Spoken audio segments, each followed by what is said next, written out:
everybody, it's Glinda over at the Fairy Godmothers of Travel, and I have a guest star here today named Polly, who wants some a little bit of attention. Today I'm going to talk to you about a couple of different subject matters that I've come across this week in my job as a travel agent. And one of those is going to be talking about the conditional sale order and how it's set to expire October the 31st.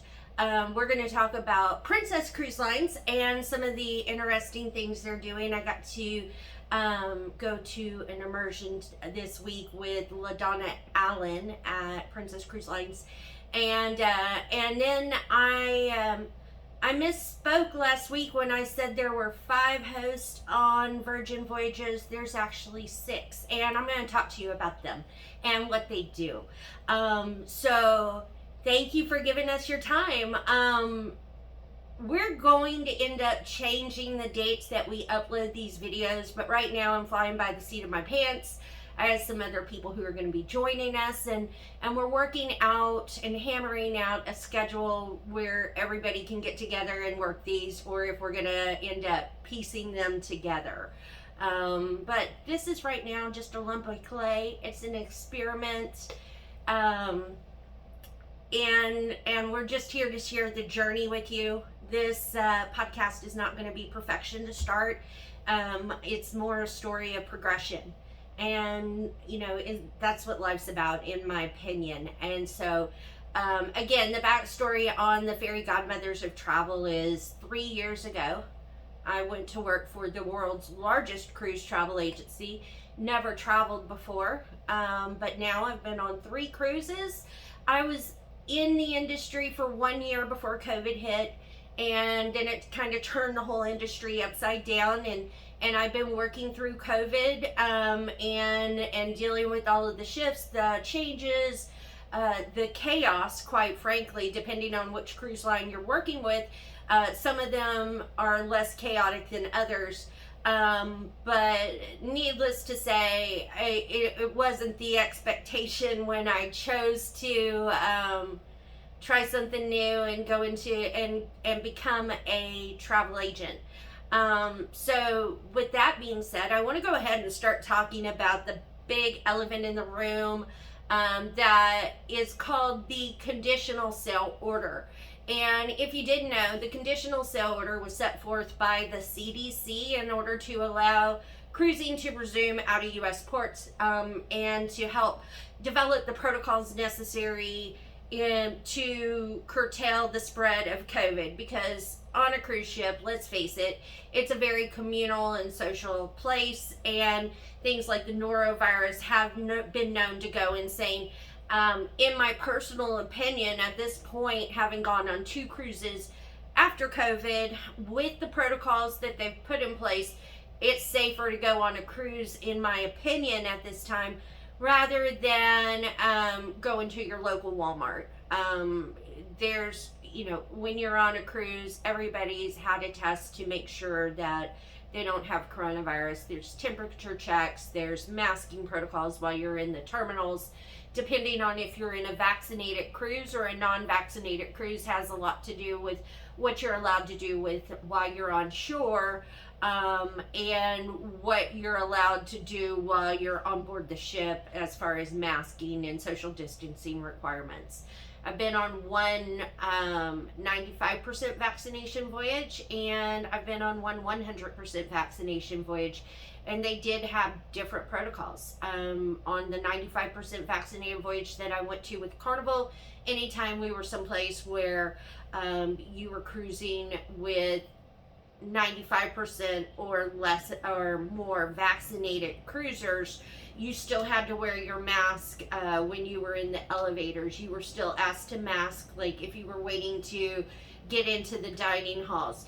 But if you were in a theater where you were able to stay 6 feet away from the other people in the theater, because they haven't been cruising at full occupancy during the conditional sale order. That's one of the benefits, in my opinion, of COVID cruising, is there's no crowds right now.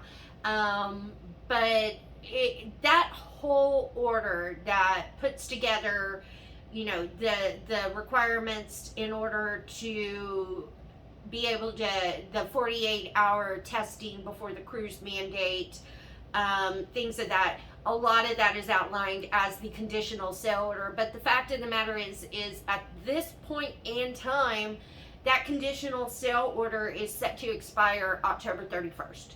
There is a possibility it could be extended because of imminent danger.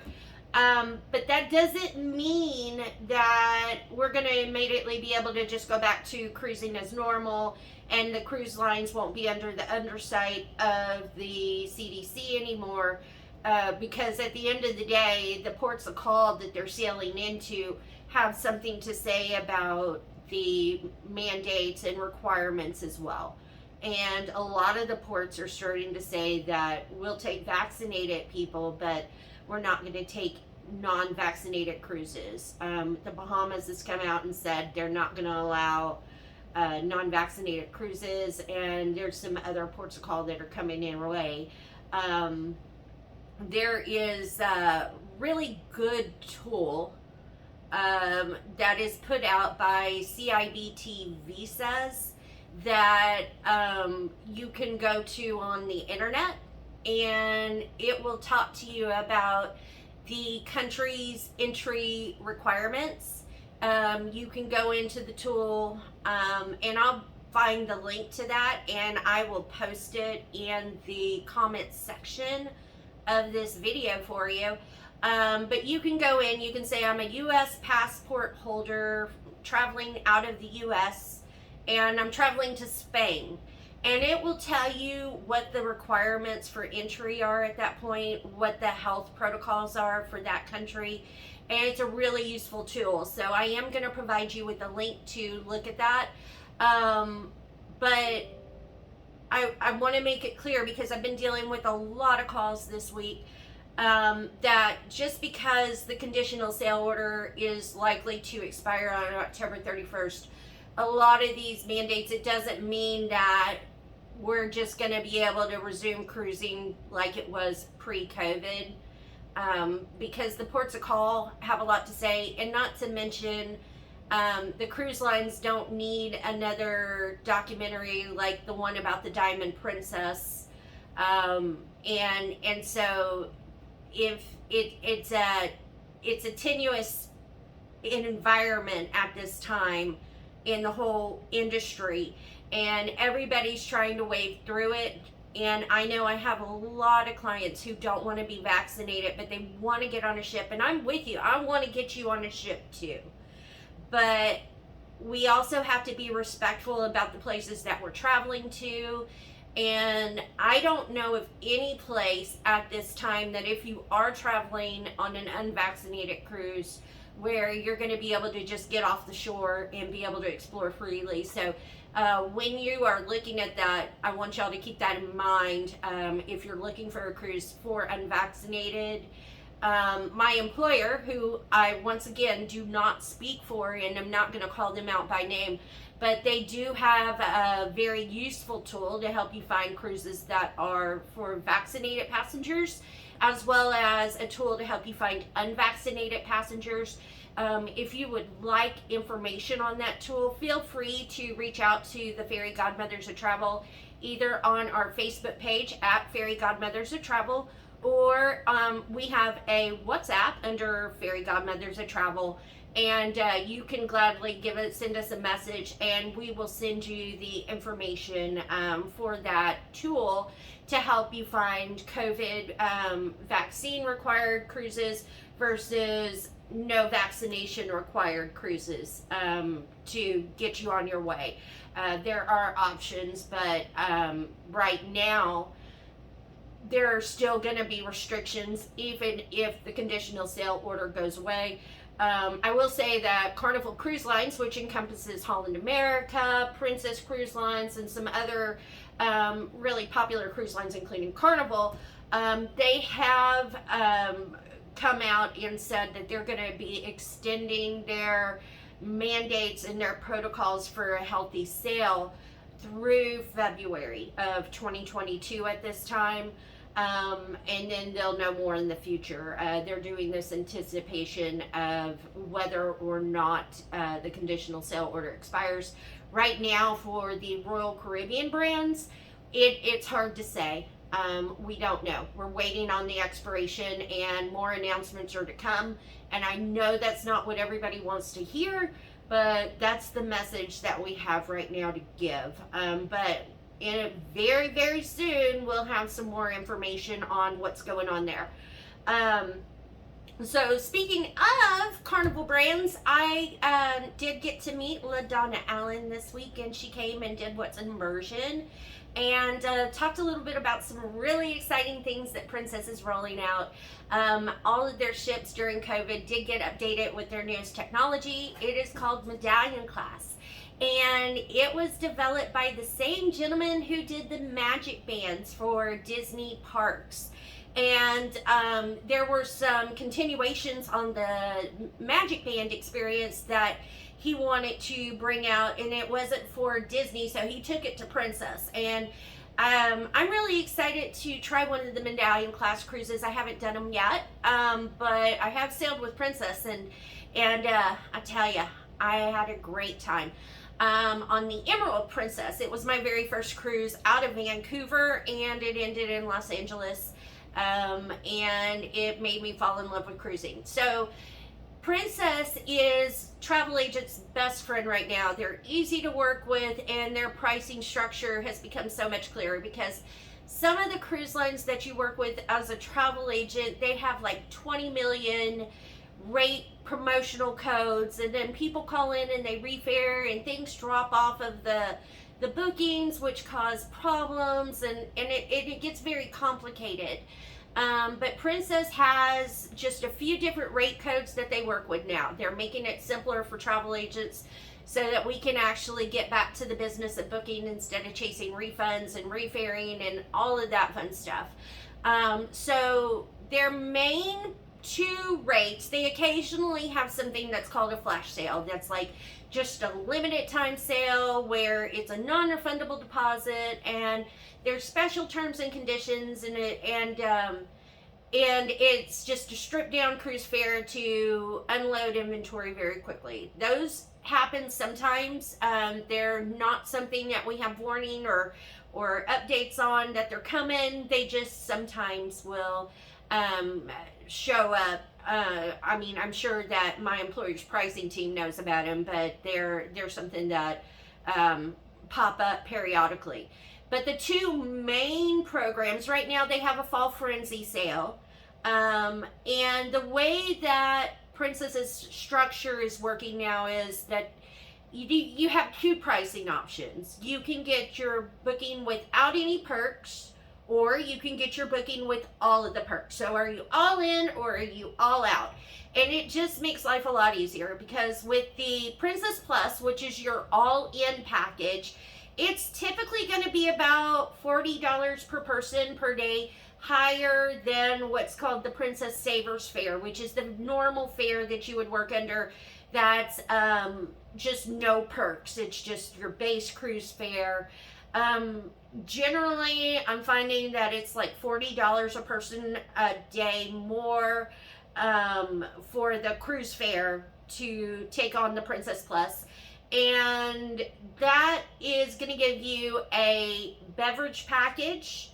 It's going to give you, that includes alcoholic and non-alcoholic drinks. It's going to give you unlimited internet, and then it's going to give you what they're now calling a crew incentive. You are no longer, back in the old days or before COVID, these crew incentives were phrased as gratuities. There was a lawsuit that came out about the way pricing is talked about and the way gratuities are discussed, and the way it's laid out. So gratuities are no longer a part of the cruise world vernacular. It's now going to be phrased as crew incentive. It will be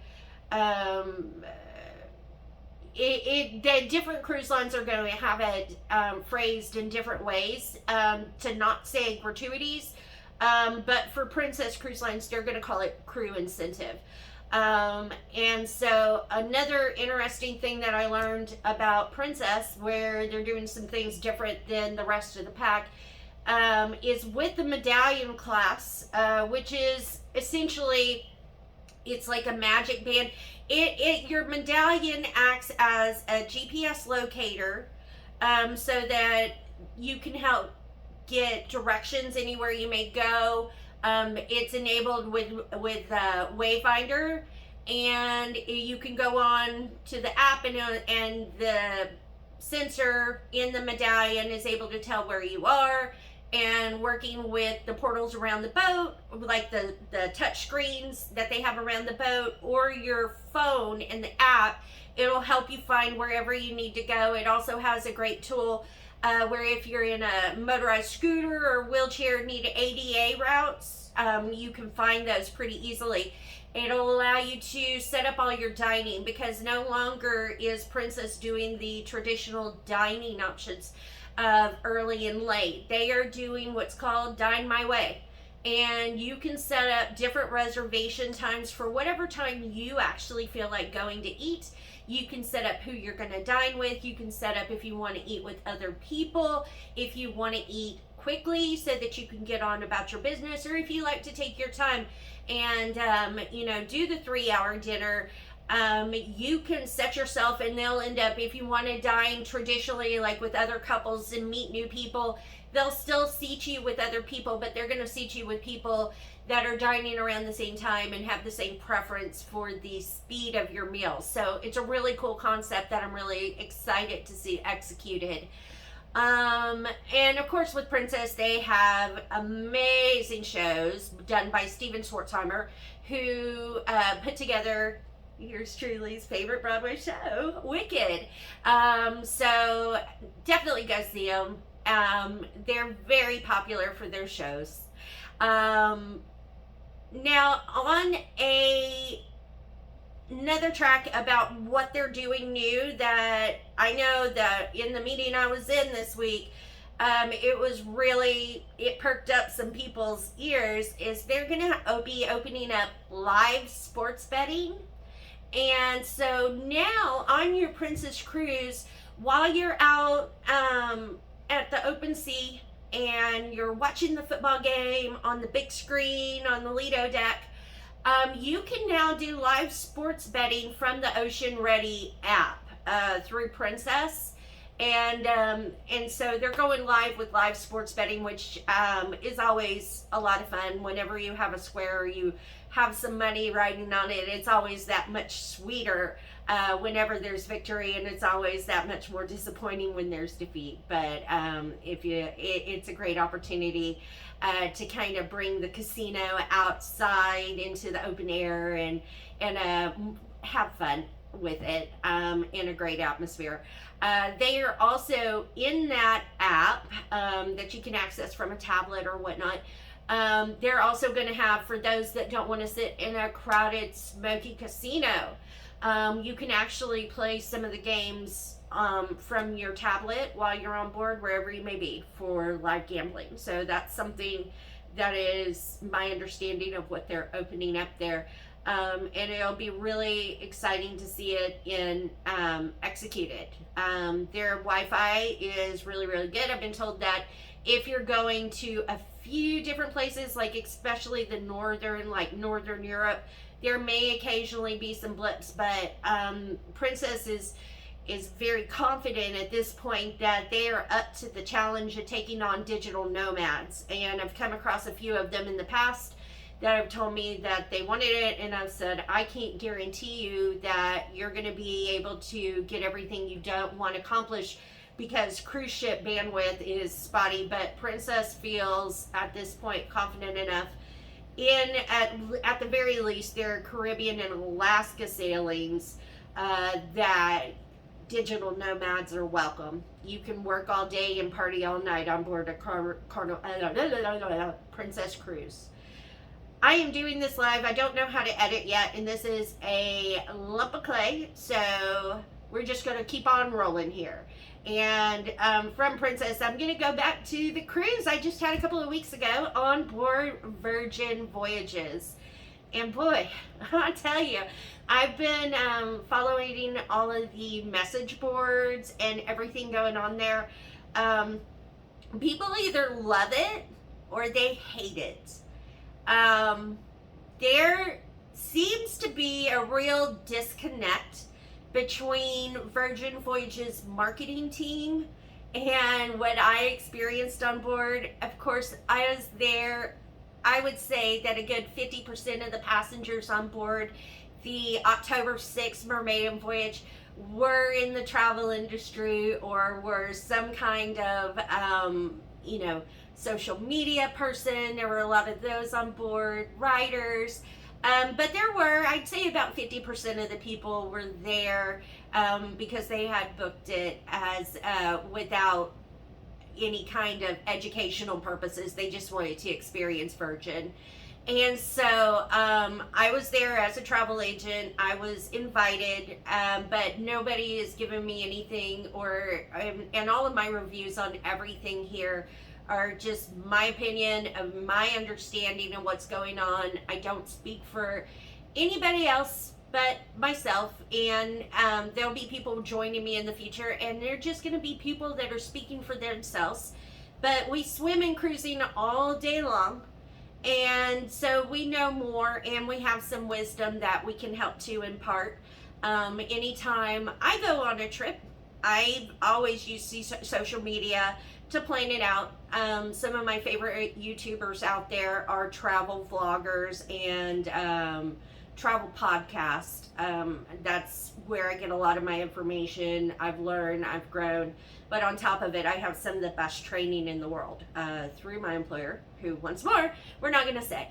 I am going to take 1 minute here to do something I forgot to ask everybody to do at the beginning, and that is going to be to like, share, and subscribe to the Fairy Godmothers of Travel. It'll help us grow this platform and to continue to bring you content, news, updates, and let you know what's going on in the cruise world. But on back to Virgin, I did misspeak last week when I said that there were 5 hosts on board the Scarlet Lady.